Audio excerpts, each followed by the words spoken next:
2027 பிப்ரவரி, மார்ச்ல இந்தியால 5 மாநிலங்கள்ல சட்டமன்ற தேர்தல் நடைபெறவிருக்கிறது. உத்தரப்பிரதேசம், உத்தரகாண்ட், கோவா, மணிப்பூர், பஞ்சாப். இந்த 5 மாநிலங்கள் சட்டமன்ற தேர்தலை சந்திக்கிறாங்க. இந்த 5 மாநிலங்களினுடைய கள நிலவரம் எப்படி இருக்குது? யாருக்கு சாதகமா இருக்குது?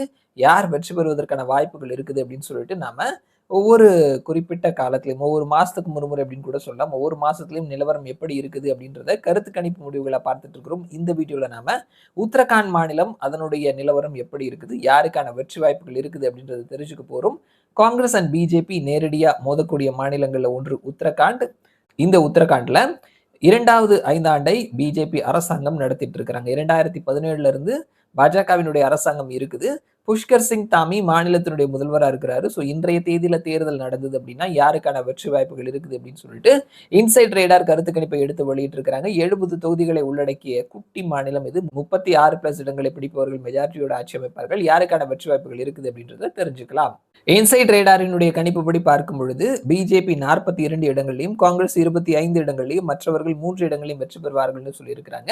36+ இடங்களை பிடிப்பவர்கள் மெஜாரிட்டியோட ஆட்சி அமைப்பார்கள். பிஜேபி 42. ஸோ அவர்களினுடைய ஆட்சியே தொடரும் இன்றைய தேதியில சட்டமன்ற தேர்தல் நடந்தது அப்படின்னு சொல்லிட்டு இன்சைட் ரேடார் தேர்தலுக்கு முந்தைய கணிப்பா வெளியிட்டிருக்கிறாங்க. வரக்கூடிய மாதங்கள்ல இந்த நம்பர்ஸ் எந்த பக்கம் போகுது, எப்படி மாறுது, யாருக்கு சாதகமா போகுது அப்படின்றத வெயிட் பண்ணி பார்க்கலாம். இன்றைய தேதியில உத்தரகாண்ட்ல பிஜேபியினுடைய அரசாங்கமே தொடர்வதற்கான வாய்ப்புகள் இருக்குது அப்படின்னு சொல்லிட்டு இன்சைட் ரேடார் சொல்லியிருக்காங்க. ஸோ பார்க்கலாம் என்ன நடக்குது அப்படின்னு சொல்லிட்டு மறுபடியும் நான் உங்களை இன்னொரு வீடியோல சந்திக்கிறேன். அது வரைக்கும் நன்றி.